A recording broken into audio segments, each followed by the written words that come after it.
And although you kind of know that this might happen, you don't really think about it very much. Detrás de una puerta cerrada, un mayordomo leal escucha un secreto mortal. La reina Camila redacta un testamento falso para borrar a Catherine del trono.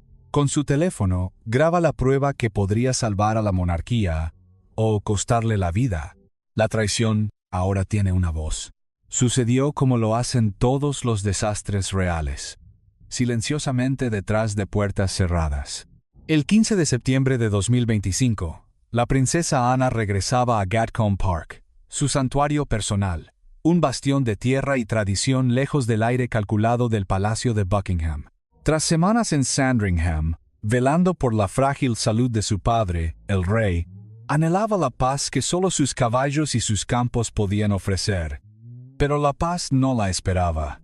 En el umbral de su hogar, una figura joven se erguía con una sonrisa cortés que no lograba ocultar una inquietud profunda. Su nombre era Elisa López, la nieta de Camila. Ana la reconoció al instante, no por haberla tratado, sino por el instinto que se afila tras décadas, navegando las corrientes traicioneras de la corte. La visita no era casual. Era un movimiento estratégico en un tablero que Ana creía conocer a la perfección. Elisa hablaba de familiarizarse con las tradiciones reales, de aprender sobre las responsabilidades de la corona por orden de la reina. Pero Ana escuchaba un lenguaje diferente, el lenguaje del poder. Camila estaba posicionando a su peón, infiltrando su propia sangre en los lugares sagrados de la monarquía mientras el rey yacía convaleciente. La mención de los príncipes George y Charlotte, los hijos de William y Catherine, fue la señal inequívoca. Elisa no solo buscaba aprender, buscaba integrarse, normalizar su presencia junto a la futura línea de sucesión. Una oleada de furia gélida recorrió a Ana. Esto no era una visita familiar. Era una invasión silenciosa, un intento de remodelar la monarquía por proximidad, no por legitimidad. Camila estaba llenando el vacío de poder y usaba a su propia nieta como su arma más sutil. «Puedes quedarte una noche», sentenció Ana, su voz cortante como el viento de otoño. «Mañana por la mañana se harán arreglos para tu regreso a Londres». Al cerrar la puerta, la batalla ya había comenzado. Ana no era solo una princesa, era la guardiana de un legado, y acababa de identificar al primer soldado enemigo en su territorio. El teléfono fue su siguiente movimiento. Una llamada a un contacto de confianza en el palacio. «Necesito que vigilen a alguien», murmuró. «A Elisa López». Y a ella también. La guerra silenciosa había sido declarada, no con cañones, sino con susurros. El 16 de septiembre, el aire en Clarence House era denso, pero no de celebración. Era frío, controlado, calculado. Sentada frente a su nieta Elisa, Camila observaba el documento que reposaba sobre la mesa de caoba pulida. Un testamento falsificado a nombre del rey Carlos III. No era un simple papel, era un arma. Un decreto diseñado para transferirle el poder absoluto en el momento en que la salud del rey finalmente cediera. Cada cláusula había sido redactada con una precisión clínica, cada palabra un clavo en el ataúd de la monarquía que William y Catherine representaban. Elisa, con sus ojos azules y penetrantes, heredera de la ambición de su abuela, repasaba la sección de nombramientos. «La cláusula es precisa», afirmó. «Seré nombrada asesora suprema de comunicaciones de la reina, supervisando todos los canales de medios reales. Catherine será...» Hizo una pausa buscando la reacción de Camila. Apartada por completo de los compromisos públicos. El documento la declara no competente para representar a la familia real durante esta crisis. Una sonrisa casi imperceptible se dibujó en los labios de Camila. «Excelente», susurró. «Catherine es un peligro. Demasiado adorada por el pueblo. Demasiado parecida a por ella». El fantasma de Diana siempre estaba presente en la habitación. Una sombra que ni las joyas de la corona podían disipar. Camila se inclinó hacia adelante. «Mientras ella permanezca visible, el público siempre comparará. Necesito una cara nueva. Tú, Elisa. Joven, moderna, pero completamente leal a mí. Cuando llegue el momento, tú moldearás la historia real. No William, no Catherine, tú». Pero Elisa, aunque ambiciosa, sentía el peso del riesgo. ¿Y si alguien descubre que es un fraude? La princesa Ana. Ella no se deja engañar. Camila desestimó la preocupación con un gesto de la mano. Ana siempre sospecha, pero no tiene pruebas. La pieza más importante es el sello real. Sin él, esto es papel inútil. Con él se convierte en realidad. El plan estaba trazado. Un contacto dentro del palacio de Buckingham, un empleado más leal a Camila que al rey al que servía, les entregaría el sello.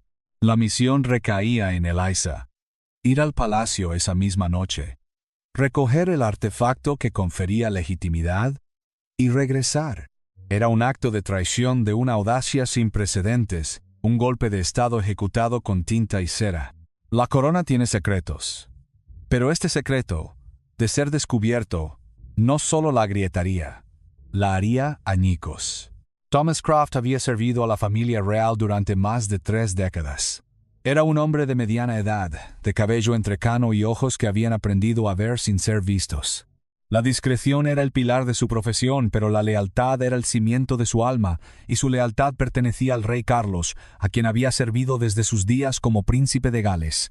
Aquel día, mientras pulía unas porcelanas antiguas en el pasillo de Clarence House, un fragmento de conversación se filtró por una puerta entreabierta. Un testamento falso, poder absoluto. A parter a Catherine. Las palabras hicieron que su pulso se acelerara. Fingiendo limpiar un retrato cercano, aguzó el oído.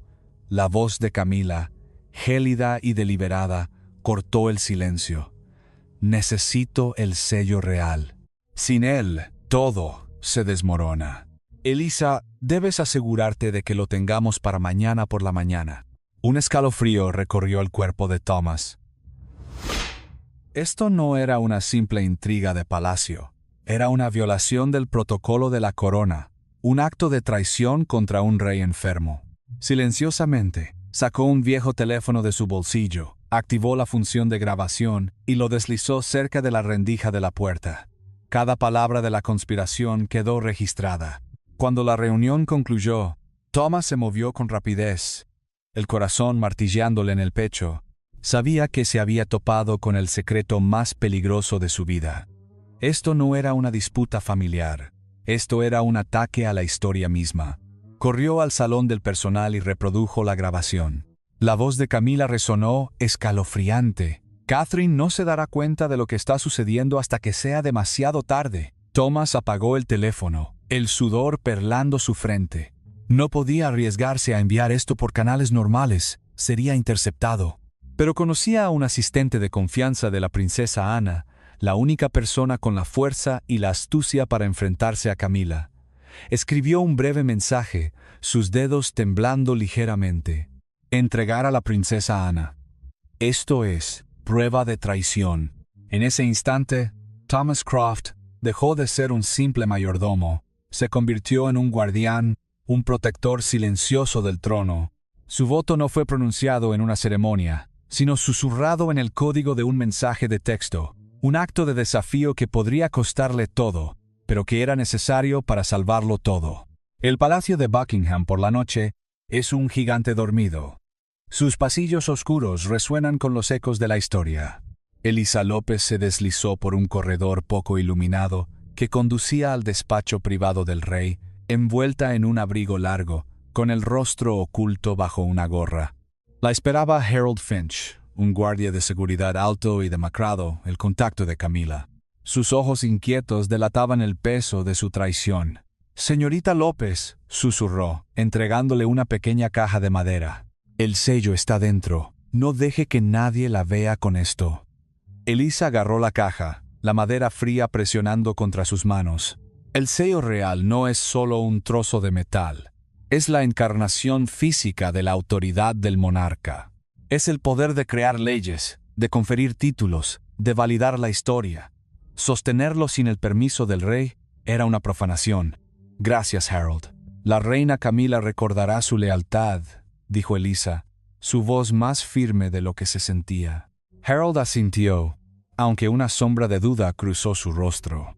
«Tenga cuidado. La princesa Ana tiene ojos en todas partes. Si descubre esto, no sucederá. Lo interrumpió Eliza con brusquedad. Se dio la vuelta y se apresuró a salir del palacio, la caja oculta en el bolsillo de su abrigo. Mientras se alejaba en coche, no se percató de que una figura, oculta en las sombras, había sido testigo de todo el intercambio. De vuelta en Clarence House, Camila y Eliza contemplaron su botín. El sello real descansaba entre ellas como un premio de guerra. Camila lo levantó, sus dedos rozando las intrincadas tallas. Con este objeto, el documento forjado pasaría de ser una mentira a ser la ley. Con esto, dijo Camila en voz baja, casi como una profecía, decidiremos el futuro de la familia real. Pero en el universo de la realeza, el simbolismo siempre lo ha significado todo. El robo del cello era solo un delito. Era un mal presagio. Habían profanado el corazón simbólico de la monarquía, y no sabían que, al hacerlo, habían despertado a sus guardianes más feroces. En el estudio de Gatcombe Park, la princesa Ana estaba sentada en silencio, la luz de la lámpara proyectando largas sombras en la habitación. Su teléfono vibró. Respondió al instante. La voz de su asistente era urgente. Alteza Real, hemos recibido un archivo de audio de Clarence House. Necesita escucharlo de inmediato. Ana abrió el archivo. La inconfundible voz de Camila llenó la habitación. El testamento me otorgará el poder absoluto. Catherine será apartada. Cada frase golpeaba como una cuchilla contra la lealtad de Ana a la corona. Luego, la voz de Eliza, discutiendo la recuperación del sello real. No era un rumor, no era una sospecha. Era una confesión. Una verdad grabada en ondas sonoras, tan innegable como el ADN. Cuando la grabación terminó, Ana permaneció inmóvil, su mano apretada en un puño. Camila había cruzado la línea. Esto ya no era una intriga oculta, era un ataque frontal contra el trono mismo. Se puso en pie, su rostro una máscara de determinación fría. Llamó al Lord Chambelán. «Organice una reunión de emergencia en el Palacio de Buckingham», ordenó. «Tenemos trabajo que hacer». Luego, se dirigió a su asistente. «Envíe esta grabación a William, solo por canales seguros. Y prepárese para una rueda de prensa. Si Camila quiere librar una guerra a través de los medios, le mostraremos cómo es la verdad». El susurro que Thomas Croft había capturado en un pasillo oscuro se había convertido en un arma. Ana, la estratega consumada, la princesa guerrera que a menudo operaba desde las sombras, ahora se preparaba para salir a la luz. No llora en voz alta, promete en silencio. Y en ese momento se hizo una promesa a sí misma y al fantasma de la mujer a la que nunca pudo proteger del todo. Esta vez, la historia no se repetiría. La confianza debe ganarse, y una vez rota, es casi imposible de restaurar. Camila no solo había roto la confianza del rey, había declarado la guerra a su familia, y Ana estaba lista para la batalla. El 18 de septiembre de 2025, Londres se despertó con una tormenta. A las 6 a.m. en punto, la edición digital de The Guardian publicó un informe explosivo. Filtrado el Nuevo Testamento del rey Carlos. Camila asume el poder absoluto. El artículo, citando fuentes anónimas fiables, incluía fotografías de un documento sellado que parecía indistinguible de un decreto real auténtico. Su contenido era una bomba. Autoridad total para Camila.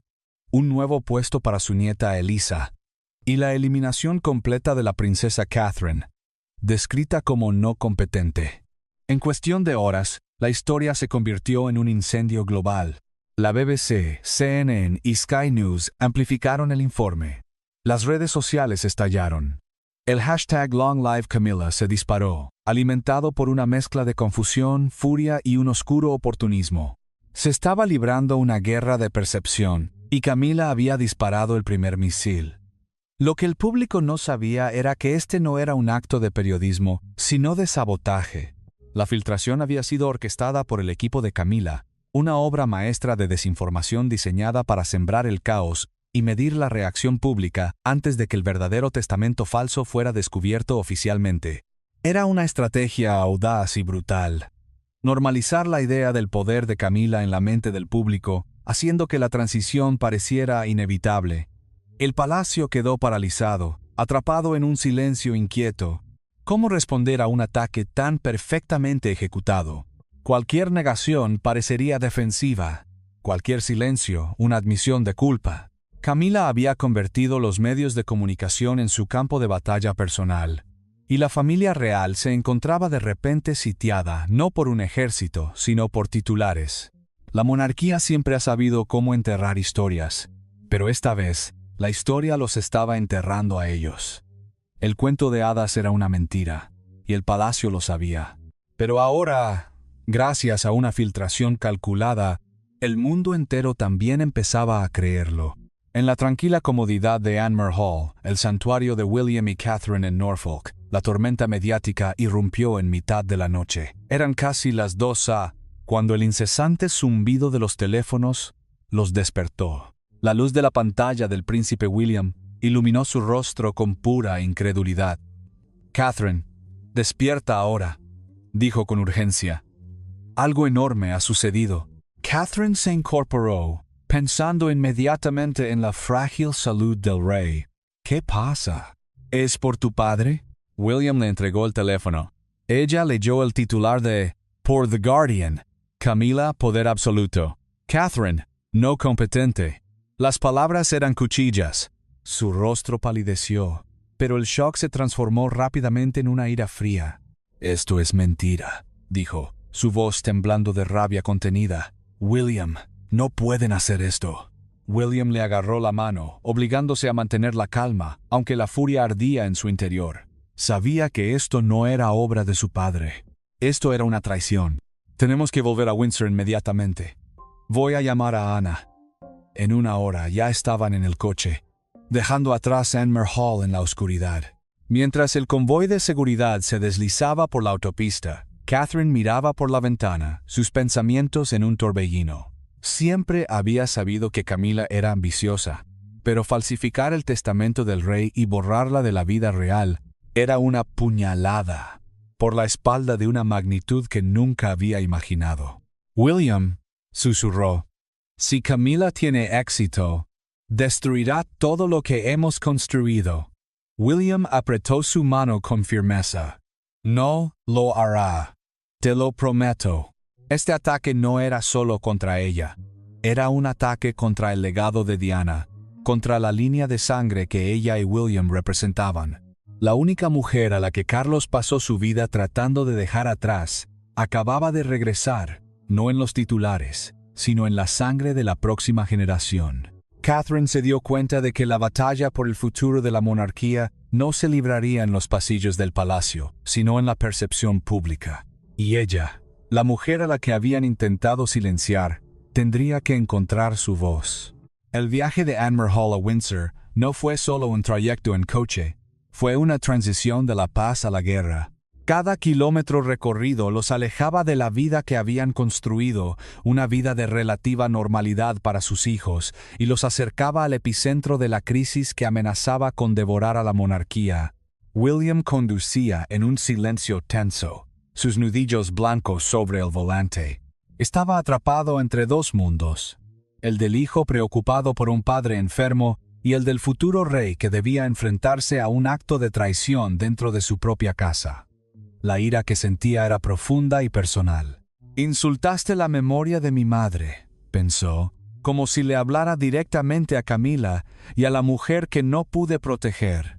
Ahora, intentaban hacerle lo mismo a Catherine, y él no lo permitiría. Catherine, a su lado, había superado el shock inicial. Ahora sentía una extraña calma, una resolución de acero. Recordó las historias sobre Diana, sobre cómo había usado la amabilidad para resistir. Catherine se dio cuenta de que ella debía hacer lo mismo, pero con una diferencia clave. Diana había luchado desde fuera, ella lucharía desde dentro. Diana había usado la amabilidad para resistir.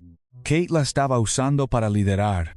Al llegar a Windsor al amanecer, el castillo se alzaba contra el cielo gris, no como un hogar, sino como una fortaleza. Se preparaban para un consejo de guerra. Sabían que no se enfrentaban solo a Camila, sino a la institución que a menudo protegía a los suyos, incluso a los equivocados. Pero esta vez era diferente.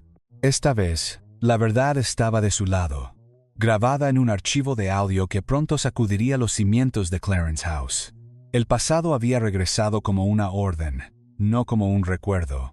Y la orden era clara: proteger la corona, a cualquier precio. En el salón de reuniones principal del castillo de Windsor, la princesa Ana ya estaba sentada a la cabeza de la mesa, severa e inflexible como una estatua. A su lado, el Lord Chambelán, un hombre anciano con una expresión grave. Cuando William y Catherine entraron, Ana se levantó y le dio a Catherine un abrazo breve pero cálido, un gesto de solidaridad que valía más que 1000 palabras. «He escuchado la grabación», dijo Ana una vez que se sentaron. «Camila y Elisa están detrás de todo esto. Esto no es solo periodismo, es un ataque deliberado». Este no era un encuentro familiar, era un consejo silencioso, una reunión de emergencia de los miembros más importantes de la familia para decidir el destino de la monarquía. William asintió, la resolución grabada en su rostro. «Debemos exponer la verdad ahora. Si dudamos, el público aceptará las mentiras de Camila como un hecho». Catherine, aún conmocionada pero firme, habló. «Quiero estar en la rueda de prensa. El público necesita verme, oírme. Si desaparezco, creerán que me estoy escondiendo». Ana la estudió con aprobación. «Bien, pero debemos ser estratégicos. La grabación es nuestra arma más fuerte, y debemos lanzarla en el momento adecuado». El plan se forjó en esa habitación. Una rueda de prensa en el Palacio de Buckingham, con los 3 presentes, para enviar una señal de unidad inquebrantable. Y, si era posible, necesitaban que el rey apareciera, aunque fuera a través de un vídeo. El Lord Chambelán intervino con cautela. «Su Alteza Real, el rey está extremadamente débil, pero me pondré en contacto con Sandringham inmediatamente». Mientras tanto, en Clarence House, Camila y Elisa observaban el caos en las noticias, con una sonrisa de satisfacción. «No sabrán cómo responder», dijo Camila con calma, pero bajo su confianza había un rastro de duda. Sabía que Ana era implacable, y que William, apoyado por Catherine, era una amenaza formidable. La monarquía se estaba realineando, no por la fuerza, sino por la historia, por la sangre, por la visibilidad. Y el Consejo Silencioso de Windsor acababa de decidir qué lado de la historia prevalecería. El 19 de septiembre, el Palacio de Buckingham se convirtió en el escenario de un juicio público. En una sala abarrotada, periodistas de todo el mundo esperaban, sus cámaras y micrófonos apuntando a un modesto podio. La princesa Ana apareció primero, su presencia imponente llenando la sala. Detrás de ella, el príncipe William y la princesa Catherine, ambos con ropas oscuras, sus rostros serios pero resueltos. El murmullo de los reporteros se desvaneció en un silencio tenso. Ana se acercó al podio. «Damas y caballeros», comenzó, su voz fuerte y clara. «Estamos aquí para confirmar que el documento publicado es fraudulento y poseemos pruebas innegables para demostrarlo».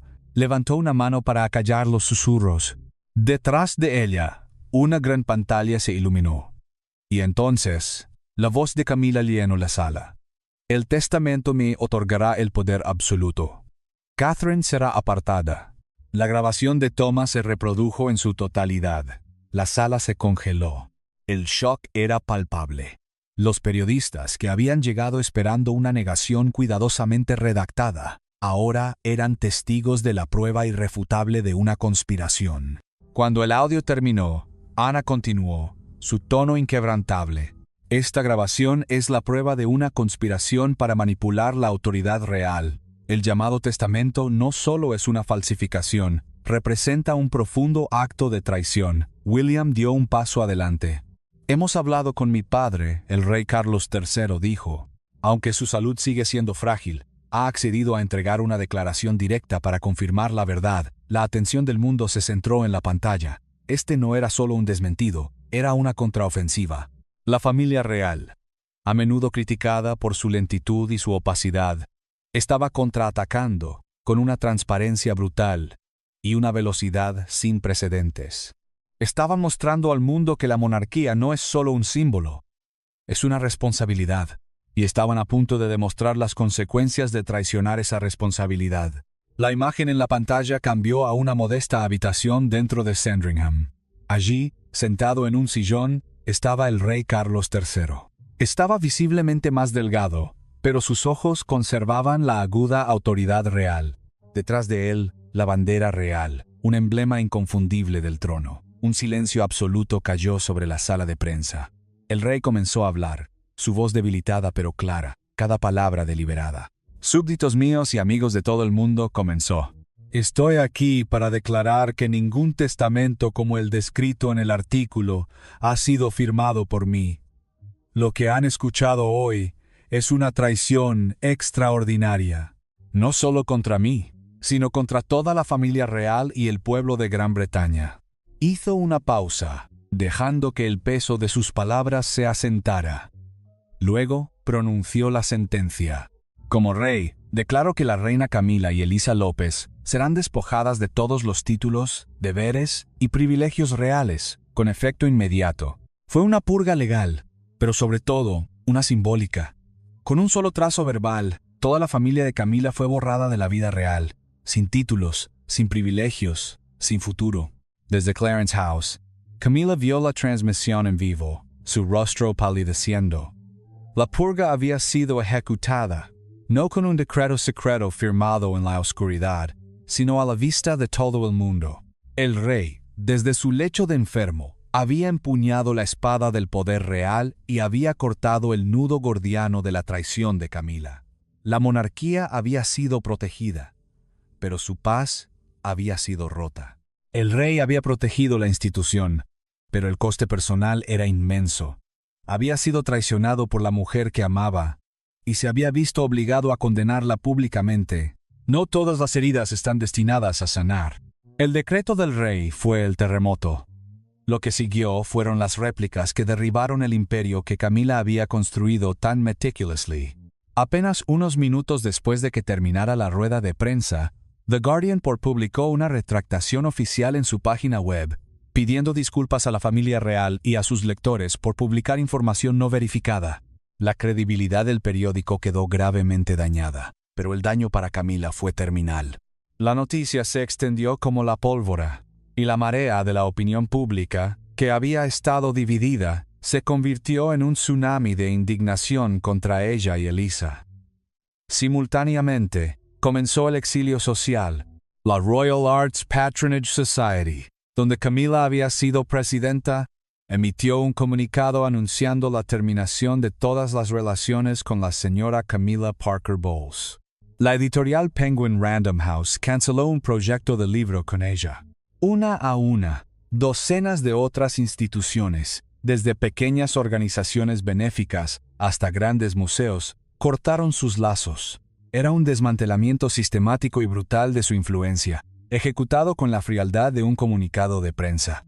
En las redes sociales, el hashtag Boycott Camila se hizo viral. Su nombre, que una vez aspiró a ser sinónimo de reina, ahora estaba asociado a la traición. En una pequeña habitación de hotel en las afueras de Londres, donde se habían refugiado, Camila se sentaba inmóvil. «Creen que me han derrotado», murmuró, «pero esta familia real siempre ha sobrevivido a través de la lucha, y encontraré mi camino de regreso». Pero Elisa, acurrucada en el sofá, sabía la verdad. «Señora, hemos perdido», dijo con voz temblorosa. «No hay vuelta atrás de esto». Camila la fulminó con la mirada. «Nunca digas la palabra perdido. Esto es solo una retirada temporal». Pero incluso ella, en el fondo, debía sentir el frío de la derrota. El imperio que había construido sobre las cenizas del recuerdo de Diana se había reducido a escombros. Las puertas de hierro de Clarence House se abrieron lentamente, revelando un elegante coche negro. Pero la multitud que se había congregado fuera no estaba allí para ofrecer respeto, sino para exigir justicia. En cuanto el vehículo comenzó a avanzar, la atmósfera se volvió caótica. La multitud se abalanzó gritando «¡Traidora!».